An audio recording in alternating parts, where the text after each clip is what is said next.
हाँ, नमस्कार अतुल अंजान साहब, आप अखिल भारतीय किसान संघर्ष समिति के राष्ट्रीय महासचिव हैं। प्रधानमंत्री नरेंद्र मोदी साहब ने ये कृषि कानून जो 3 थे, जिसको लेके आप लोगों का पिछले 1 साल से करीब संघर्ष चल रहा था, वापसी की घोषणा की है। इस पे आपकी पहली प्रतिक्रिया क्या है?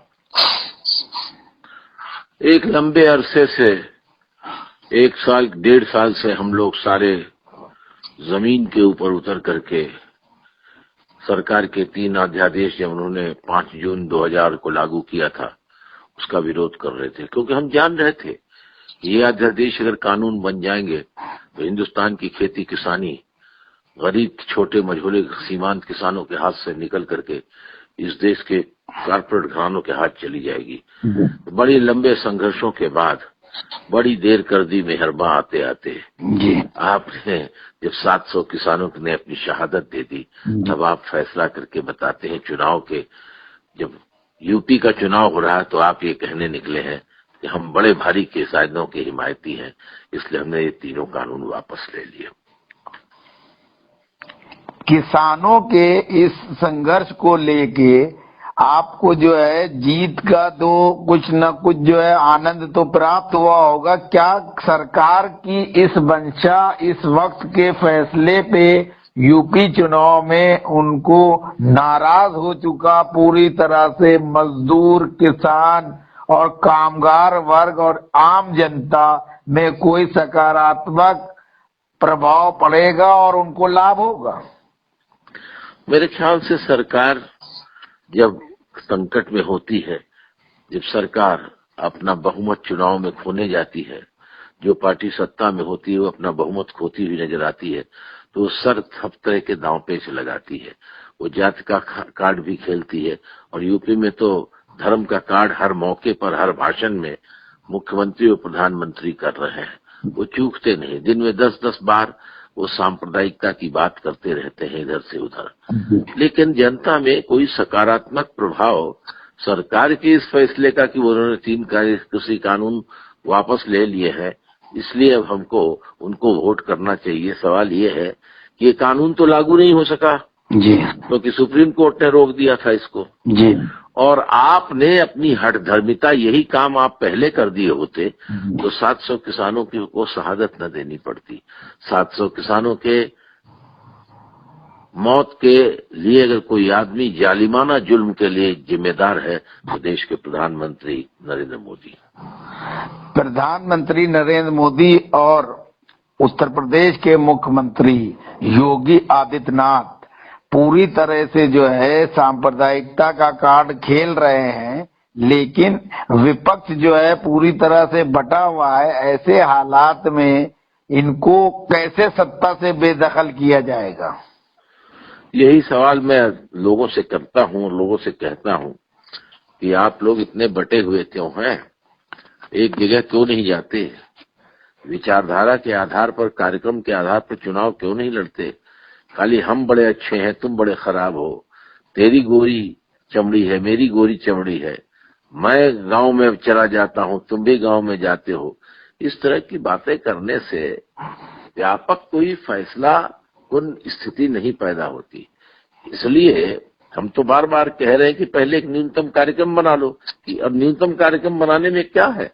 ग्रामीण भारत के हित में, मजदूरों के हित में, किसानों के हित में, छोटे व्यापारियों के हित में, युवाओं के हित में, छात्रों के हित में वो है एक खेती का कंपनीकरण न किया जाए और शिक्षा का बाजारीकरण न किया जाए। Education is right not a privilege. शिक्षा एक अधिकार है, विशेषाधिकार नहीं कि खरीदो पैसे से इसको। इसलिए सरकार देखे, राज्य देखे, सत्ता देखे, इन सब बातों पर चर्चा करें। लेकिन अफसोस है कि उत्तर प्रदेश में हर आदमी अपने को, जो पार्टी चला रहा है, छोटी हो या बड़ी हो, सब अपने को मुख्यमंत्री, अगला मुख्यमंत्री के तौर पर पेश कर रहे हैं। सर, सभी पार्टियों का मकसद है भारतीय जनता पार्टी के कुशासन से जनता को आजादी दिलाना। मकसद एक और राहें अलग अलग। ऐसे हालात में तो भारतीय जनता पार्टी का पल्ला भारी हो जाएगा। अभी तक तो पलड़ा भारी नहीं है, क्योंकि जनमत जो है उनके खिलाफ है।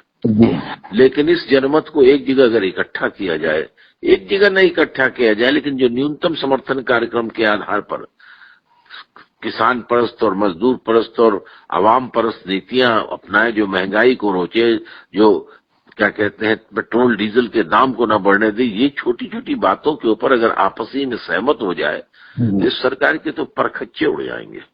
लेकिन अफसोस ये है कि यहाँ बड़ा बड़ी, अंग्रेजी में कहावत है, short time actors with king size ego. अभी चुनाव में इधर उधर है, मैं 50 सीट जीतूंगा, मैं 70 सीट जीतूंगा, लेकिन 2 या 3 जीत करके भी वो अपने को समझते हैं कि आई एम द टाइगर, मैं टाइगर हूं। इसका फायदा उठाने की कोशिश हर क्षण भारतीय जनता पार्टी के करते हैं और आरएसएस के कार्यकर्ता करते हैं। तो आप अगर जो है ये कहा जाए कि उत्तर प्रदेश में चुनाव के नतीजे जो है कैसे जो है विपक्ष की लामबंदी के बाद सकारात्मकता के साथ जो है आए, उसके लिए जो है आपका क्या सुझाव है इन तथाकथित जो है सेकुलरवादी नेताओं को? मैं सेकुलर पार्टियों को ये कहना चाहता हूं कि अब सेकुलर एक्शन भी होने चाहिए। सेकुलरिज्म को मजबूत करने के लिए, एक मजबूत समाज व्यवस्था की संरचना करने के लिए अवाम परस्त पॉलिसी को लेकर के आगे बढ़ना चाहिए। इसलिए आप जो गैर भाजपा विरोधी दल है, प्रमुख दल है, उनको आपस में मिल जाना चाहिए और मिलकर के सत्तारूढ़ दल भारतीय जनता पार्टी को के विरुद्ध जन जागरण और जन चेतना का सहयोग लेकर के, ये तो इतना जन सहयोग मिलेगा कि जब देख लेंगे कि ये लोग, अरे भाई ये 120 रुपए किलो आपने सरसों का तेल बिक रहा है, जो पहले आज से 2 महीने पहले 80 रुपए बिका करता था। आप सोचते हैं 10 रुपए का जो है एक्साइज ड्यूटी कम करके बड़ी मेहरबानी कर रहे हैं, और लोग पेट्रोल का दाम गिरा करके और कुछ पैसे डीजल का दाम गिराकर आप लोगों को मन और दिल जीत देंगे, ये असंभव बात है। लेकिन चलिए, वो सत्तारूढ़ दल है, उनको जो करना हो करें। लेकिन विपक्षी लोगों से कहना चाहते हैं, सबक सीखो नहीं तो टूट जाओगे। सीखो ताकि नए समाज को बनाने की कल्पना को और मजबूती दी जा सके।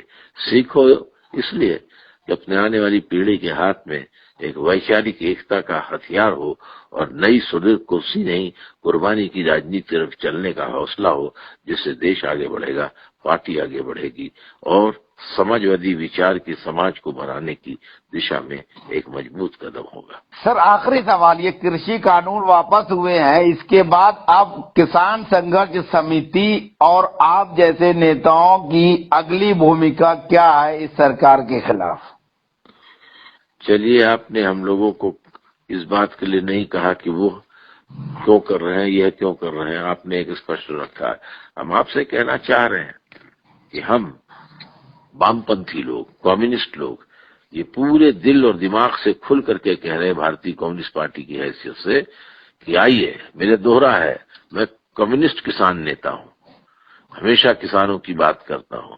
दूसरे लोग और क्या है मुझे नहीं मालूम है, लेकिन मैं ये कहना चाहता हूं कि छोटे मझोले सीमांत गरीब किसानों की हिफाजत के लिए, ग्रामीण जीवन की हिफाजत के लिए, लोहार बढ़ई कहार सोनार सबकी हिफाजत के लिए, और शहरों के अंदर छोटे मोटे व्यापारियों और खोंचा बेच करके जीवन जीने वाले दिहाड़ी के मजदूरों से लेकर के जो क्लास 4 और क्लास 3 के एम्प्लॉइज हैं सरकारी और गैर सरकारी कंपनियों में, उनके जीवन में आर्थिक मजबूती लाने के लिए, उनके जीवन को उनको महसूस हो एक सरकार है जो उनके विचारों को समझती है, एक सरकार है जो उनके विचारों को समझकर उस दिशा में आगे कदम बढ़ाती है, जिससे महंगाई रुके, जिससे बेकारी रुके, जिससे हम उनके नौजवानों को रोटी मिले, जिससे काम को बांधा जा सके, और जिसके द्वारा एक ऐसी सरकार बन सके जो जनहितैषी हो, जो लोकप्रिय हो, जो लोक कल्याणकारी हो, जो जातिवाद का सहारा न लेती हो,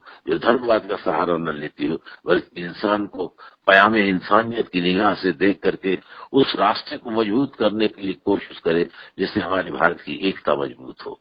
हमारे आपसी, हम किसी न किसी धर्म में पैदा हुए हैं, लेकिन हर धर्म ये सिखाता है कि आपस में एक बात सामंजस्य स्थापित करो, क्योंकि भारत जैसे विशाल देश में अगर हम सामंजस्य नहीं स्थापित करेंगे तो देश के अंदर गरीबी से कैसे लड़ेंगे। हमारी लड़ाई होनी चाहिए कि हम इस देश की दौलत का मुंसिफाना तकसीम करें, इस देश की अर्थव्यवस्था का हम जो है नैतिक रूप से व्यापक जो है उसकी बटाई करें, तभी देश के अंदर समता का समाज बनाने की दिशा में और जाति विहीन, धर्म विहीन, संकीर्णतावाद विहीन एक सरकार बनाने की दिशा में हम आगे बढ़ सकेंगे। नमस्कार, धन्यवाद। शुक्रिया, आदाब।